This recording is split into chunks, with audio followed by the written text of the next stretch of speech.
When 19-year-old George Lawler wrote a blog for his university's student news website 4 weeks ago, he wasn't expecting to start a national debate. In fact, a worldwide debate. George wrote about how he found it offensive to be invited to a sexual consent workshop, and he's since faced a fierce backlash, resulting in him being driven out of lectures and bars, being called a rapist and fearing for his future. George is here now, along with journalist Martin Daubney, who's been a very keen supporter of him. So, good morning, George. So, second-year Warwick University student, currently studying politics and sociology. What happened? Well, I was invited to a consent workshop and I found it offensive that at my age, 19, I need to be taught how to treat other people. So I wrote about it. You're a keen writer, you love writing, and this was in the university's online paper. It was, yeah. The Tab. And I write things like this all the time. It just so happens that this is the one that blew up. And I think it's because it was on a rather controversial topic. And you posted the picture as well, and I think that in itself prompted quite a bit of anger. This is not what a rapist looks like, because there are lots of people saying, well, the trouble is, no matter what age you are or who you are, there is no knowledge of knowing, maybe after a few drinks, how you will behave and what you will look like. Nobody can know what a rapist looks like. Of course, yeah.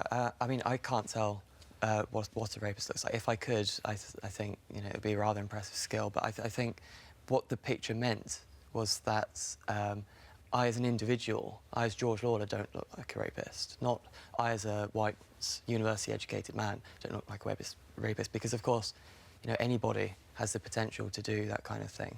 And I mean, you could never have predicted the response that this was going to get. And has it surprised you how people have reacted?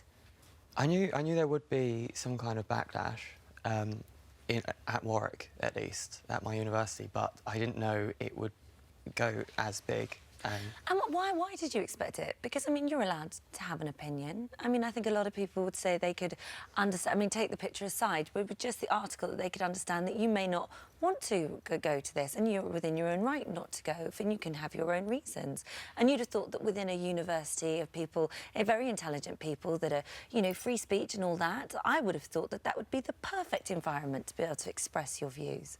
Traditionally, I think, in theory, university is supposed to be this place where ideas are supposed to be freely exchanged, but I think nowadays you're seeing an increasing trend where people are a bit worried to say what they think, because at the moment it seems as if there's a choice between being bullied and speaking your mind, and throw the media and the press in with that as well. It's a choice between speaking your mind and being able to afford to eat in the future, which is one of my concerns. Martin, you've been with George for the last few days. You've written many articles about this, and I know it's something you feel extremely strongly about, particularly sort of boys of his age at university and how that whole environment treats these men. Yeah, I'm so glad that you've come on today, because we can see the real George now. He's a lovely, eloquent, you know, erudite, well-brought-up, decent young man. You know, nothing like how he's been portrayed on the internet, how he's been mercilessly trolled. You know, and there are lots of other beautiful young men like George at university who may want to go to university. This kind of thing, I think, puts them off. I think we are living in a time where university campuses feel increasingly sort of prohibitive towards young men.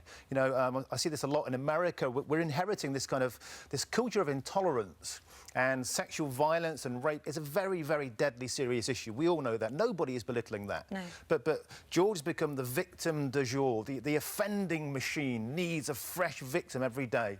And this poor young man has been thrown into that machine. See, the thing is, I can understand, and there's nothing annoys me more, and I've said it a number of times here, nothing annoys me more than the professionally outraged. Yeah. They drive me mad, constantly looking for something to be outraged about. And what that does, it means you have to be very careful about every opinion that you may have. But as Holly pointed out, this is university. It's supposed to be the hotbed of wide minds, big thinking. Let's be controversial. I'm going to say something controversial. Yeah. All the greatest moments in history, many of them have come out of wide thought at university. Yeah, but we live in a time now, as you're, you know, human sort of, you know, evidence of, where intolerance is the new religion.